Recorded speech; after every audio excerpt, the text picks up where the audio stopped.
sah. Jadi bukan karena pelapor kormanya mengurangi adab. Jadi tidak logis. Apa hubungan pelapor korma yang basah dengan dikurangi adab? Tetapi terkurangnya adab tersebut karena syafaat siapa? Nabi SAW.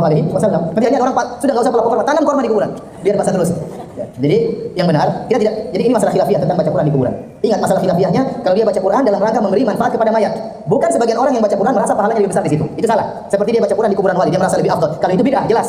Yang dibolehkan ulama Syafi'iyah, sebagai ulama Syafi'iyah adalah baca Quran untuk beri manfaat kepada mayat, karena mayat tidak bisa mendapatkan lagi, tidak bisa beramal lagi. Dr. Firanda, gimana sih?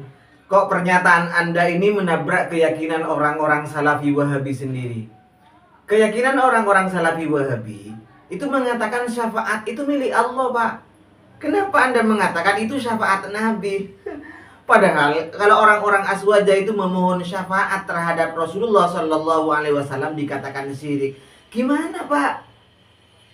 Kok bertabrakan sendiri pemahamannya ini? Nah, kalau Anda mengakui bahwa membaca Al-Quran di kuburan itu hukumnya adalah masih diperselisihkan oleh ulama, artinya masuk dalam ranah khilafiyah ijtihadiyah, maka tentunya Anda tahu apa keharusan kita, apa sikap kita menyikapi perbedaan ulama itu, Pak. La yungkarul mukhtalafi wa innama yungkarul mujma'alih. Kan begitu, Pak.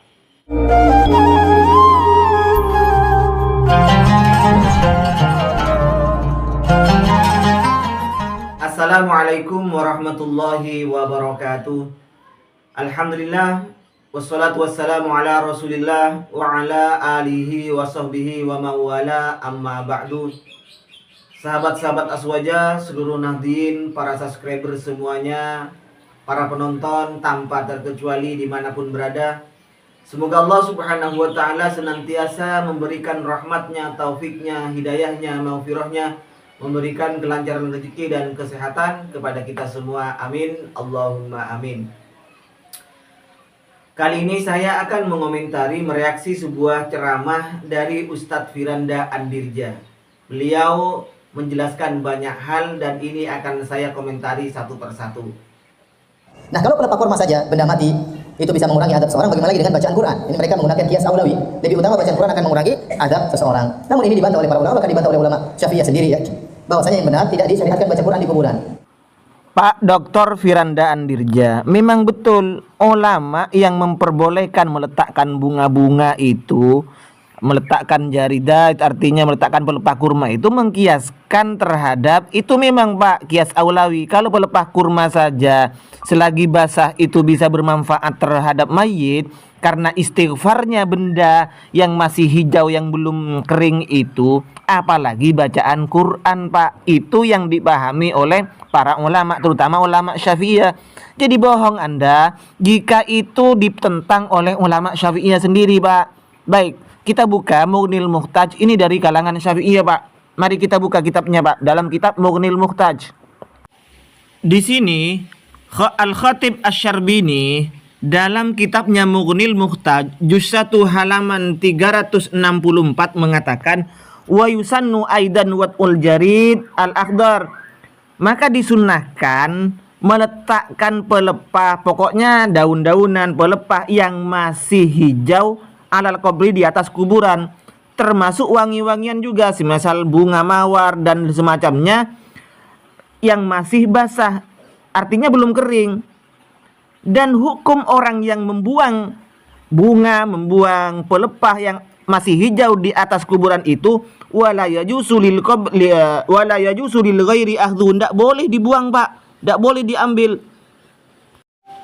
Sebelum kering itu tidak boleh diambil, Pak. Ini adalah dari kalangan Syafi'iyah. Jadi jangan mengatakan bahwa ulama Syafi'iyah sendiri membantah itu, Pak. Karena pendalilannya kurang tepat. Nabi SAW waktu menancapkan pelepah korma, Nabi hanya melakukannya sekali. Nabi hanya melakukannya sekali dan tidak ditiru oleh para sahabat. Kemudian Nabi tahu dua-duanya sedang diadab, ya. Dua-duanya sedang diadab, ya. Jadi kalau kita datang terus kita tancap pelepah korma, seakan-akan kita dituduh orang ini sedang diadab, ya. Kita nggak tahu diadab atau tidak. Sehingga ada sebagian orang lagi akhirnya taruh kendi isi air supaya basah terus, ya. Supaya basah terus, ya. Nah, ini lagi, ya. Sesuatu yang dilakukan oleh Nabi sekalipun sekali itu berarti dalilun alal jawaz. Selagi tidak ada khususiyah yang dikhususkan memang khusus untuk Nabi itu, walaupun sekali dikerjakan oleh Nabi, berarti itu ya harus diikuti kita, Pak. Bukan harus berurang-urang kali. Dan Anda menyatakan tidak diikuti oleh para sahabat. Silahkan buka Sahih Bukhari, Pak. Di situ ada sahabat berwasiat kalau sudah meninggal malah suruh letakkan pelepah kurma di atasnya. Gitu, Pak. Bukan berarti kalau kita meletakkan pelepah kurma, meletakkan dahan yang masih hijau atau meletakkan bunga yang masih basah, yang belum kering di atas kuburan, kita menuduh orang yang ada di kuburan itu kemudian mendapatkan siksa. Bukan begitu, Pak. Sama ini logikanya gimana sampean ini, Pak? Coba pikir. Jika Anda mendoakan orang tua Anda untuk diampuni misalnya, Allahumma ghfir lahuma, ya Allah ampunilah dosa kedua orang tua saya. Apa Anda menuduh kedua orang tua Anda itu berbuat dosa, Pak? Ini gimana, Pak? Kalau kita ketemu tetangga, Pak mohon maaf saya boleh tanya, apa kita dikira punya dosa, punya salah terhadap orang yang kita minta maaf itu, Pak? Oleh karena yang benar, itu hanya syafaat Nabi. Dia Nabi mendoakan, ya Allah, kurangilah adab dua orang ini, syafaatku berlaku selama pelepah korma masih apa? Basah. Jadi bukan karena pelepah kormanya mengurangi adab. Jadi tidak logis. Apa hubungan pelepah korma yang basah dengan dikurangi adab? Tetapi terkurangnya adab tersebut karena syafaat siapa? Nabi SAW. Nanti ini orang sudah nggak usah pelepah korma, tanam korma di kuburan, biar basah terus. Ini lagi blundurnya orang-orang semacam Anda, Pak, dari kalangan Salafi Wahabiyah. Anda dan teman-teman Anda mengatakan bahwa yang punya syafaat hanya Allah Subhanahu wa taala, bahkan orang-orang aswaja yang minta syafaat terhadap Rasulullah sallallahu alaihi wasallam, ya Rasulullah isfa' lana misalnya, itu dianggap syirik karena memohon terhadap selain Allah, karena yang punya syafaat hanya Allah Subhanahu wa taala. Tapi Anda menyatakan seperti itu, bahwa meletakkan pelepah kurma yang masih hijau di atas kuburan itu karena bukan tasbihnya, bukan istighfarnya, bukan bacaan tasbih dari pelepah kurma, tapi syafaat Rasulullah berlaku selama itu belum kering. Lu Anda percaya itu bahwa Rasulullah punya syafaat? Gimana kok blunder, Pak? Kalau kami minta syafaat terhadap Rasulullah dikatakan syirik, tapi Anda menyatakan itu bahwa sebenarnya yang tidak disiksa karena pelepah kurma bukan karena pelepah kurmanya, tetapi karena syafaat Rasulullah. Nah, gimana ente ini? Kadang-kadang ente ini, Pak. Padahal ulama-ulama terutama di Syafi'iyah itu mengatakan bahwa semua itu kan bertasbih. Selagi masih hijau, selagi belum kering itu bertasbih. Dari tasbih dahan atau bunga-bunga yang selagi belum kering itulah yang bermanfaat terhadap mayit. Itu penjelasan para ulama, Pak. Ya, jadi yang benar, kita tidak. Jadi ini masalah khilafiyah tentang baca Quran di kuburan. Ingat masalah khilafiyahnya, kalau dia baca Quran dalam rangka memberi manfaat kepada mayat. Nah, ini ente tahu, Pak. Anda tahu bahwa masalah membaca Al-Quran di kuburan sampai apa tidak, meletakkan jaridah itu, meletakkan pelepah kurma atau bunga-bunga di kuburan itu adalah masuk masalah khilafiyah. Seharusnya kalau khilafiyah bilang sama teman-teman ente itu, Pak, biar tidak mensyirikkan orang, tidak membid'ahkan orang. Itu khilafiyah memang di ulama. Kalau khilafiyah ulama, kita gimana sikap kita? Ndak boleh ingkar loh, ndak boleh menyalahkan kita. Yang perlu diingkari yang jelas-jelas teman Anda menabrak Al-Quran dan Sunnah kayak Khalid Basalamah itu, Pak. Itu yang perlu diperingati Anda. Bukan sebagian orang yang baca Quran merasa pahalanya lebih besar di situ. Itu salah. Seperti dia baca Quran di kuburan wali, dia merasa lebih afdal. Kalau itu bid'ah, jelas. Nah, kalau yang ini masalahnya lain, Pak. Ini namanya tawassul, masuk dalam masalah tawassul.